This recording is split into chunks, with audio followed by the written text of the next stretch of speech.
نحمده ونصلي على رسوله الكريم. أعوذ بالله من الشيطان الرجيم. بسم الله الرحمن الرحيم. رب اشرح لي صدري ويسر لي أمري واحلل عقدة من لساني يفقهوا قولي واجعل لي وزيرا من أهلي.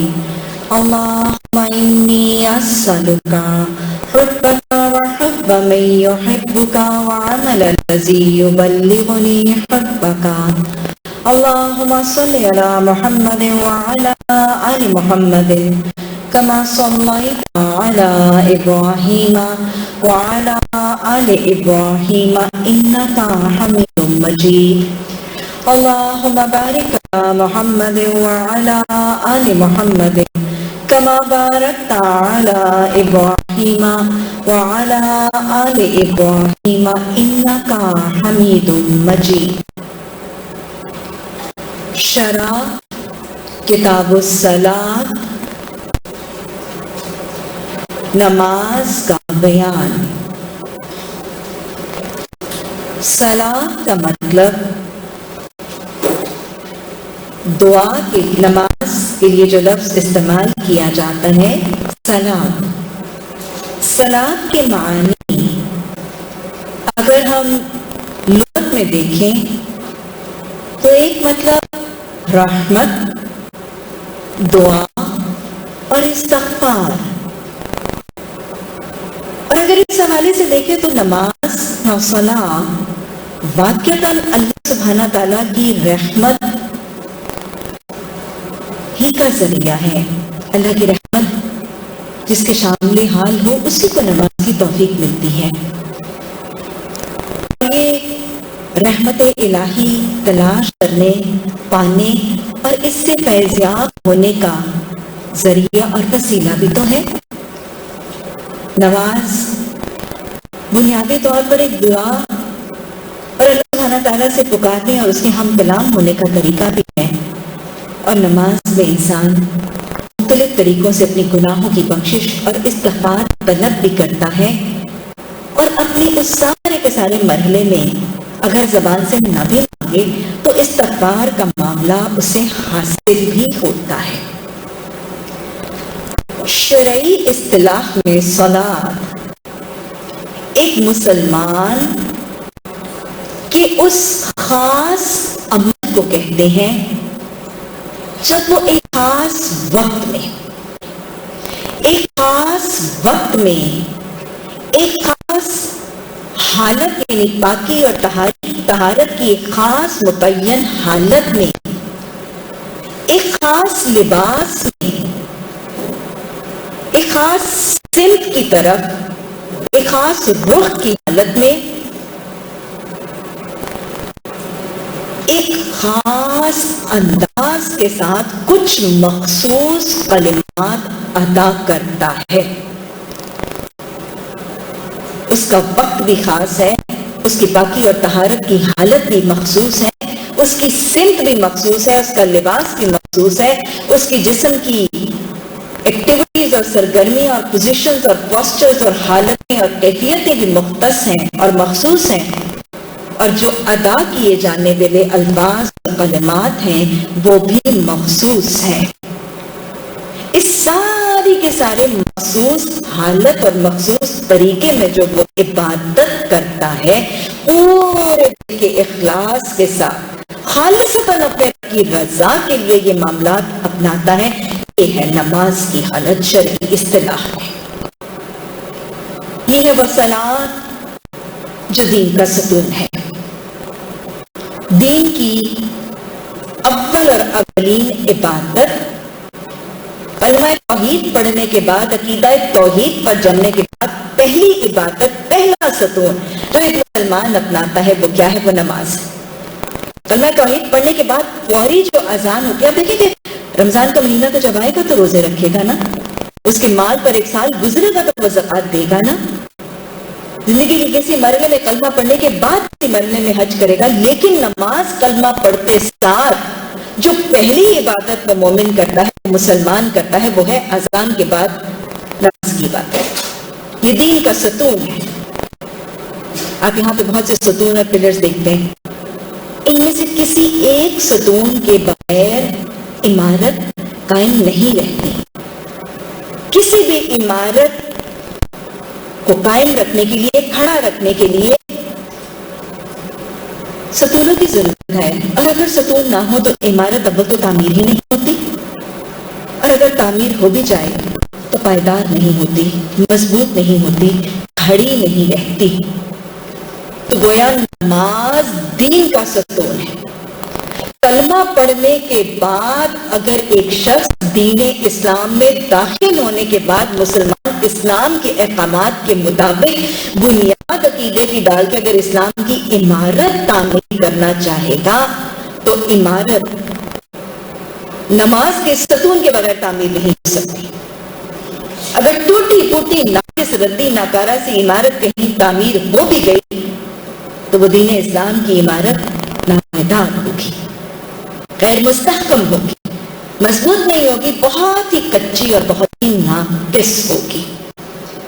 اگر چاہتے ہیں کہ دین مضبوط بنیادوں اور ستونوں کے اوپر اس کی عمارت تعمیر کریں اور دین کی عمارتیں میری اور میری اولادوں کی دین کی عمارت مضبوط اور مستحکم ہو جائے اور پائیدار ہو جائے ان کا دین، تو پھر ضروری کیا ہے؟ نماز کا قیام. اور اسی کے قیام کی حکم دیتا ہے، کیونکہ ستون کو قائم ہی کیا جائے تو عمارت کھڑی ہوتی ہے. نماز کو قائم ہی کیا جائے گا تو اسلام کی عمارت تعمیر ہوگی. اور نقیم الصلاۃ ومن ذریتی، اللہ ہمیں بھی اور ہماری ذریتوں اور نسلوں کو بھی نماز کے قیام کی توفیق عطا فرما.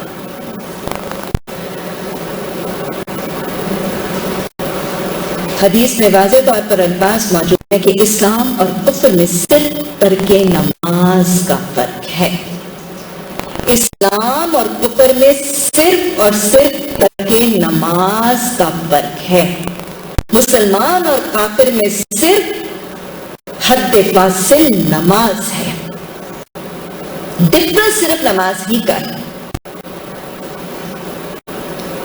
یہاں تک کہ نماز پڑھنے والا کلمہ کو مسلمان ہوگا، نماز کو چھوڑنے والا اس حدیث کی روح سے اسلام کے دائرے سے خارج ہوگا. حدیث کے الفاظ ہیں فَمَن تَرَكَ مُتَعَمَّدًا، جو نماز کو متعمدن یعنی دانستہ پلاننگ کے ساتھ جان بوجھ کر عمدن ترک کرتا ہے، فقد خرج من الملۃ، وہ ملت سے نکل گیا. فَمَن تَرَكَهُ مُتَعَمَّدًا فقد خرج من الملۃ، جس نے اس نماز کو دانستہ عمدن ترک کیا وہ امت محمد ملت رسول صلی اللہ علیہ وسلم سے خارج ہو گیا. نماز ہے تو اسلام ہے، اسلام کی عمارت ہے، اسلام کی تعمیر ہے. نماز نہیں ہے تو کفر ہے. اور نماز کو دانستہ ترک کرنے والا دائرہ رسول صلی اللہ علیہ وسلم، امت رسول صلی اللہ علیہ وسلم کے دائرے سے خارج. یہ تو ترک کرنے والے کے لیے نماز میں سستی کرنے والا، نماز کو سستی سے پڑھنے والا. حدیث کے الفاظ ہیں نا، فجر کی نماز، عشاء کی نماز منافق پر بھاری ہے. نماز کا بھاری ہو جانا ایمان نہیں نفاق کی علامت ہے. وَإِذَا قَامُوا إِلَى الصَّلَاةِ قَامُوا كُسَالَىٰ، وہ جب نماز کے لیے اٹھتے ہیں تو سستی سے اٹھتے ہیں. یہ منافقوں کی صفت ہے. سورہ نساء میں آج کے سبق میں انشاءاللہ ہم پڑھیں گے. تو نماز میں سستی کرنا ایمان کی نہیں نفاق کی علامت ہے. نماز کا بھاری ہونا ایمان کی نہیں نفاق کی علامت ہے. نماز کو دانستہ ٹال مٹول کر کے بھاری سمجھ کے تاخیر سے پڑھنا نفاق کی علامت ہے. یہ منافق کی عزت کی نماز ہے نا، بیٹا سورج کو تکتا رہتا ہے، سورج زردی میں آتا ہے تو پھر اس وقت اٹھتا ہے اور پھر نماز کم ہی پڑھتا ہے، 4 ٹھونگے مارتا ہے اور اس میں اللہ کو کم ہی یاد کرتا ہے. نماز کا پڑھنا اسلام کی علامت، دین اسلام کی عمارت کی تعمیر. اسلام کو نماز کو چھوڑ دینا کفر کی علامت، اور نماز کو دانستہ ترک کر دینا امت رسول صلی اللہ علیہ وسلم سے خروج کا ذریعہ. نماز پہ سستی، نماز پہ کاہلی، نماز کو مصیبت یا بوجھ سمجھ کے پڑھنا نفاق کی علامت قرآن اور حدیث سے ثابت ہے. اور میرے رسول صلی اللہ علیہ وسلم کی سنت، آپ نے فرمایا جو قرۃ عینی فی الصلاۃ، اس نماز میں میری آنکھوں کی ٹھنڈک رکھ دی گئی ہے۔ یہ ہے ایمان کی علامت۔ نماز اور نماز کے سارے متعلقات، اس کے پہلے مرحلے سے لے کے آخری مرحلے تک سب باعث برکت، باعث رحمت، باعث ہدایت، باعث بخشش اور باعث نجات ہے۔ نماز کے اولین مرحلے سے لے کر نماز کے آخری مراحل تک ہر مرحلہ اپنی برکتیں اور اپنی رحمتیں دینے والا ہے۔ اور پھر صرف یہی نہیں، جب نماز کے پورے عوامل اور نماز کے پورے مراحل خیر و برکت لاتے ہیں، بہترین تربیت اور تزکیہ کرتے ہیں، وہاں نماز دنیا اور آخرت کے سارے زندگی کے ہر مرحلے میں نمازی کی کام اس کے شان بڑھاتی ہے۔ ساری کی ساری نماز بذات خود فائدہ دینے والی ہے۔ نماز کا ایک مرحلہ مفید ہے، اور یہ زندگی اور زندگی کے بعد کے ایک مراحل کے لیے یہ نماز مفید ہے۔ ہر مرحلے پر زندگی اور موت کے بعد کے سارے مرحلوں میں نماز کا ایک عنصر مفید ہوتا نظر آتا ہے۔ کوئی اگر ہم نماز میں سفر کریں یا زندگی میں سفر کریں یا زندگی کے بعد سفر ہو، ہر جگہ پر نماز کے ساتھ برکتیں اور فیوز واضح طور پر نظر آتے ہیں۔ نماز کے مختلف مرحلے، کیا کیا برکتیں، کیا کیا اجر، کیا کیا فیض بندے کو پہنچاتے ہیں۔ آذان کے ہوتے سار حدیث کے الفاظ آتے ہیں کہ جب مؤذن اذان پکارتا ہے تو شیطان روحا کے مقام تک بھاگ جاتا ہے۔ مدینہ سے روحا کا مقام تقریباً 36 میل دور تھا۔ جب مؤذن اذان پکارتا ہے تو شیطان روحا کے میدان تک بھاگ جاتا ہے۔ گویا شیطان سے پناہ ملنی شروع ہو جاتی ہے کہ ہی مؤذن اذان پکارتا ہے۔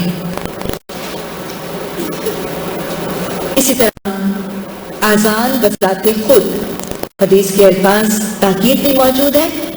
مؤذن جب اذان پکارے تو اس کے کلمات کا جواب دو۔ انشاءاللہ کتاب الاذان میں ہم آداب پر وضاحت سے بات کریں، لیکن حدیث میں وعدہ، میں اذان کی برکت بتا رہی ہوں آپ کو۔ یہ نماز کا پہلا مرحلہ ہے۔ اذان کے پکارے جاتے سے شیطان تو بھاگ گیا۔ اب جب مسلمان نمازی اذان کے کلمات کا جواب دیتا ہے تو آپ صلی اللہ علیہ وسلم نے فرمایا جس نے پورے یقین کے ساتھ اذان کے کلمات دہرائے وہ جنت میں داخل ہوگا۔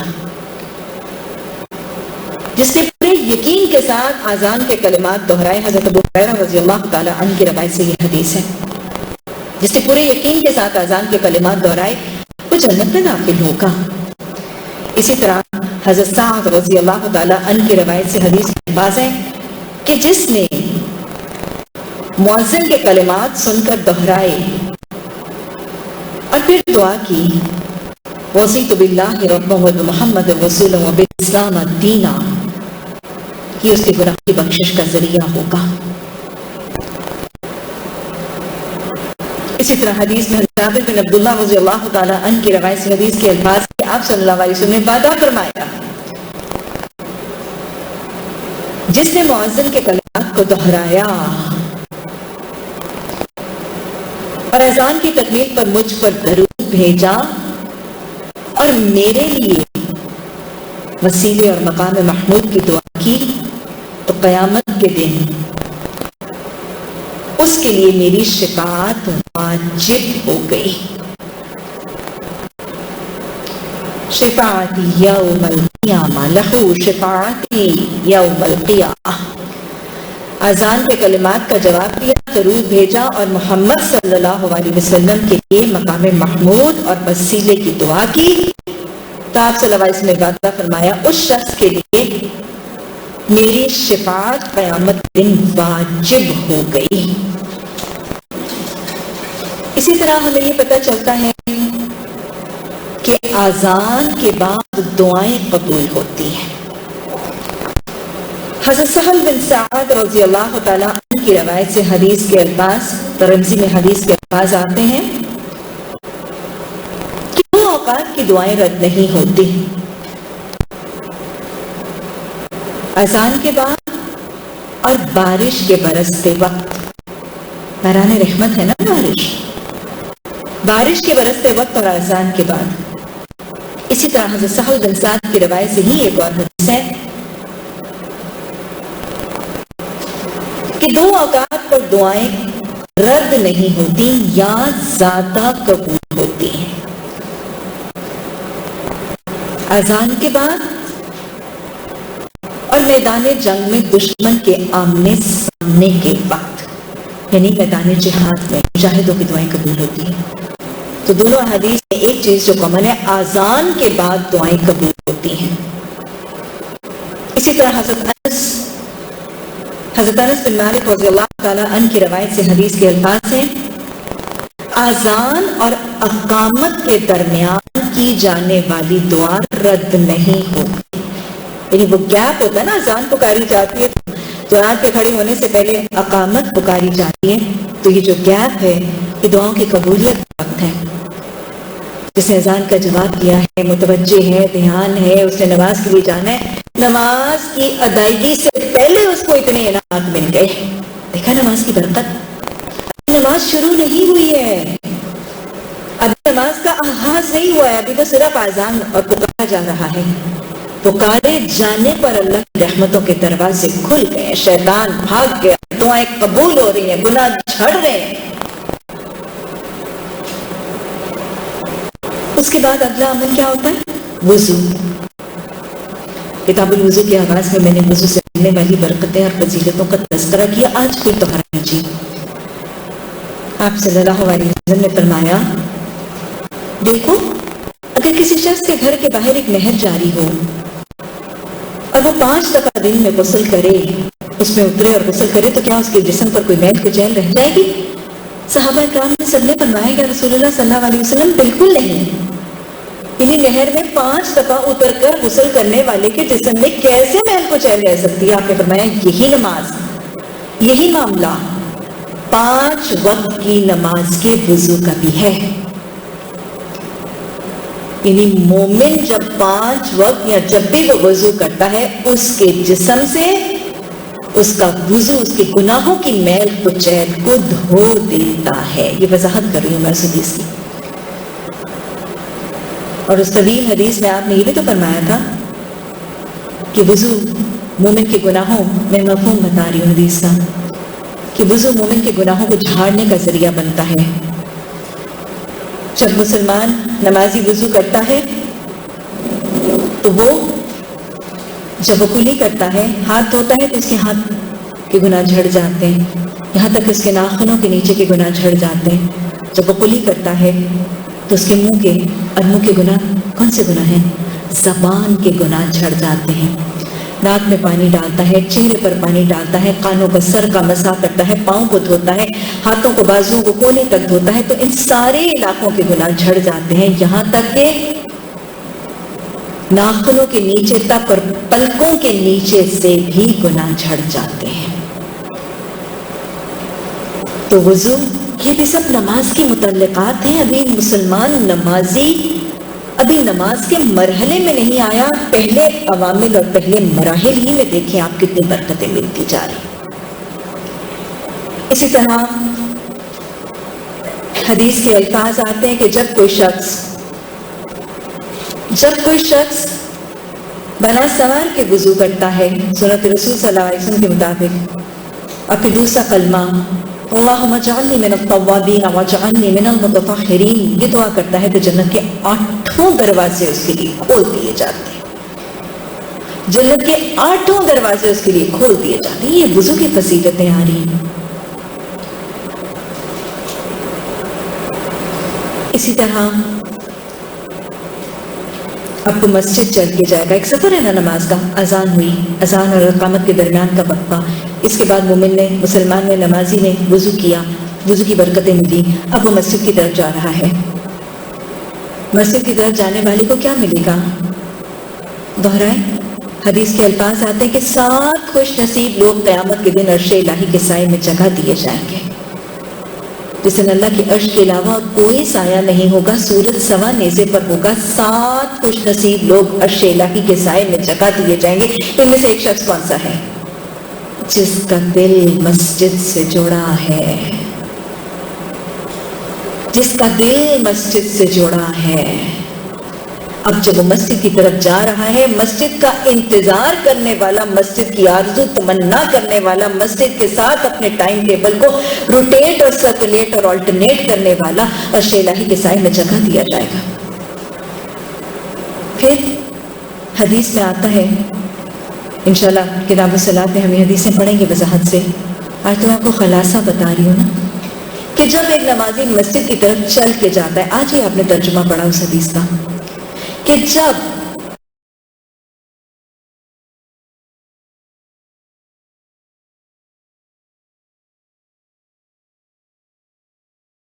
بلند کرتے جاتے ہیں، مسجد کی طرف چل کے جانے والے کے لیے ہر قدم پر 10 نیکیاں اور گناہوں کی بخشش اور درجات کی بلندی کا وعدہ موجود ہے۔ اور مسجد کی طرف جانے والا، حدیث میں آتا ہے کہ وہ اللہ کا مہمان ہے، اور حدیث یہ بھی بتاتی ہے کہ پھر اللہ پر اپنے مہمان کی مہمان نوازی کا حق ہے۔ یہ جتنی دیر مسجد میں رہتا ہے، نماز شروع ہونے سے پہلے ہی نماز کا اجر اس کو لکھ دیا جاتا ہے، فرشتہ اس کے لیے بخشش اور رحمت کی دعائیں کرتا ہے، اللہم اغفر لہ، اللہم ارحمہ۔ آج کی دعا ہم نے پڑھی، تو یہ مسجد کے ساتھ دیکھ لیجیے، ابھی نماز شروع نہیں ہوئی، کتنا کچھ مل گیا اس نمازی کو ابھی تک۔ پھر جب وہ نماز شروع کر لیتا ہے، وہ نمازی تکبیر پکارتا ہے، ہاتھ باندھ لیتا ہے۔ نماز کیا ہے؟ نماز مومن کی معراج ہے نا، رب سے ملاقات ہے۔ ان الصلاۃ لکبیرۃ الا علی الخاشعین الذین یظنون ملاقو ربہم وانہم الیہ راجعون۔ کیا ہے؟ جب وہ تکبیر کہہ کے ہاتھ باندھ لیتا ہے تو اب نماز میں اس کی ملاقات احکم الحاکمین سے شروع ہو گئی، ساری دنیا کے حاکموں سے اس کی ملاقات شروع ہو گئی، سب رحم کرنے والوں سے زیادہ ارحم الراحمین سے اس کی ملاقات کا آغاز ہو گیا، مالک الملک، سارے مالکوں کے مالک سے اس کی ملاقات کا آغاز ہو گیا۔ یہ نماز، حضرت عمر یہی تو کہتے تھے کہ جب میرا دل کرتا ہے میں اپنے رب سے بات کروں، میں نماز پڑھتا ہوں، اور جب میرا دل کرتا ہے کہ میرا رب مجھ سے بات کرے تو میں قرآن پڑھتا ہوں۔ اور یہ ملاقات ایسی ہے کہ صرف یک طرفہ ملاقات نہیں ہے، اس ملاقات میں رب کے ساتھ بندہ ہم کلام ہوتا ہے اور رب اپنے بندے کا جواب دیتا ہے۔ سورہ الفاتحہ، پہلی یہ سورت جو مومن اپنی نماز میں، مسلمان نمازی اپنی نماز میں تلاوت کرتا ہے، کیا وہ حدیث کے الفاظ موجود نہیں؟ آپ صلی اللہ علیہ وسلم نے فرمایا، اللہ سبحانہ تعالیٰ فرماتے ہیں، حدیث قدسی کے الفاظ ہیں، اللہ سبحانہ تعالیٰ فرماتے ہیں کہ میں نے نماز کو اپنے اور اپنے بندے کے درمیان آدھا آدھا تقسیم کر دیا ہے، آدھی میرے لیے، آدھی میرے بندے کے لیے۔ میں نے نماز کو اپنے اور اپنے بندے کے درمیان آدھا آدھا تقسیم کر دیا ہے، آدھی میرے لیے، آدھی میرے بندے کے لیے۔ اور یہاں پر نماز سے مراد سورہ فاتحہ ہے، کیونکہ سورہ فاتحہ سورہ الصلاۃ ہے، اس کے بغیر نماز مکمل نہیں ہوتی نا۔ اللہ سبحانہ تعالیٰ اس حدیث میں فرماتے ہیں کہ جب بندہ کہتا ہے الحمدللہ رب العالمین، تو اللہ سبحانہ، یہ ملاقات ہے، بندہ اللہ سے بات کر رہا ہے، اللہ بندے کا جواب دے رہا ہے۔ جب بندہ کہتا ہے الحمدللہ رب العالمین، تو اللہ سبحانہ تعالیٰ فرماتے ہیں میرے بندے نے میری حمد و ثنا کی، میری تعریف کی، میری حمد بیان کی۔ جب بندہ کہتا ہے الرحمن الرحیم مالک یوم الدین، تو اللہ سبحانہ تعالیٰ فرماتے ہیں میرے بندے نے میری پاکی اور بڑائی بیان کی۔ پھر بندہ کہتا ہے ایاک نعبد و ایاک نستعین، تو اللہ سبحانہ تعالیٰ کہتے ہیں یہ میرے اور میرے بندے کے درمیان مشترک ہے۔ اور پھر اللہ سبحانہ تعالیٰ فرما دیتے ہیں کہ اس کے بعد میرے بندے کے لیے وہ ہے جو وہ مانگے گا۔ اور پھر وہ کیا کہتا ہے؟ اہدنا الصراط المستقیم صراط الذین انعمت علیہم غیر المغضوب علیہم ولا الضالین آمین۔ تو لہذا نماز تکبیر کے ہاتھ اٹھنے کے بعد رب سے ملاقات ہے، مومن کی معراج ہے، رب بندے سے اور بندہ رب سے ہم کلام ہوتا ہے، اپنی دعائیں بیان کرتا ہے، اس کی رحمتیں سمیٹنے کی کوشش کرتا ہے، اس کے آگے حاجت روائی کرتا ہے اور استغفار طلب کرتا ہے۔ اقم الصلاۃ للذکر، ذکر کی بہترین شکل نماز ہے۔ نماز صرف رب سے ملاقات نہیں، رب سے قرب کا ذریعہ ہے، کیونکہ حدیث کے الفاظ آتے ہیں۔ حدیث قدسی میں اللہ سبحانہ تعالیٰ فرماتے ہیں کہ میرے بندے کے لب جب میرے ذکر میں ہلتے ہیں اس وقت میں اپنے بندے کے قریب ترین ہوتا ہوں۔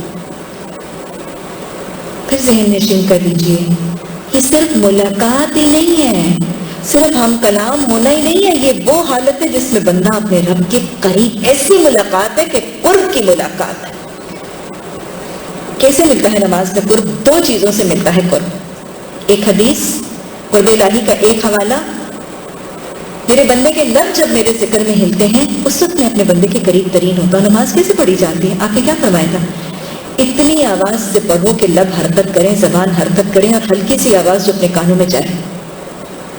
تو لہٰذا یہ ذکر الہی، یہ قرآن کی تلاوت، اللہ کی تسبیحات، رکوع میں، سجود میں، قیام میں، یہ سب قرب الہی کا ذریعہ بنتی ہے۔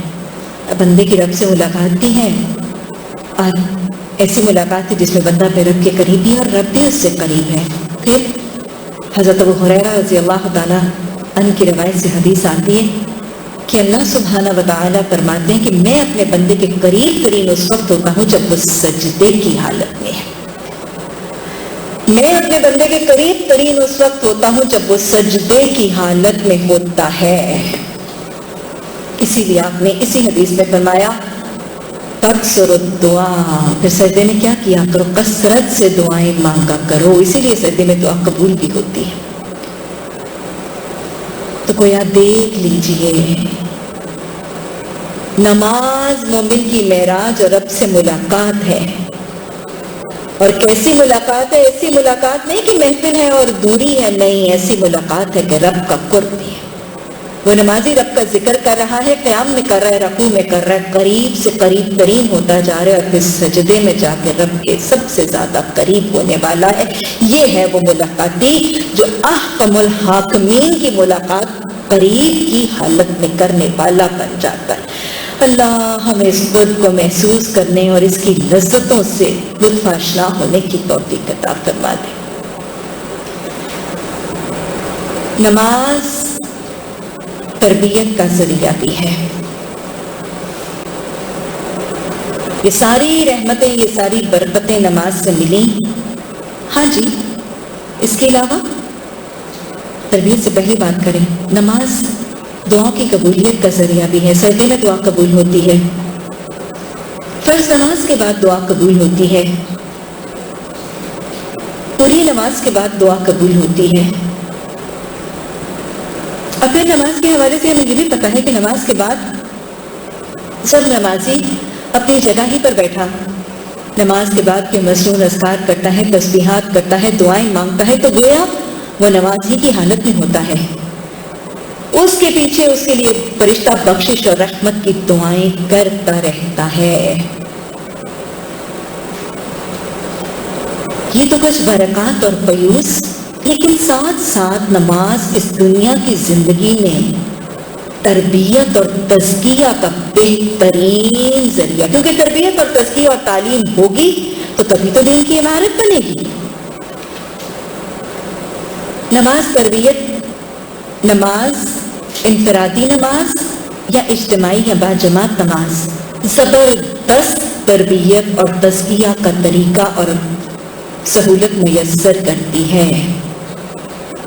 نماز پابندی وقت سکھاتی ہے، وقت کی اہمیت اور پابندی وقت کا طریقہ سکھاتی ہے۔ نماز پاکی، طہارت کے آداب اور سلیقے اور اہمیت وضع کرتی ہے، یہاں تک کہ پانی نہ ہو تو تیمم کی حس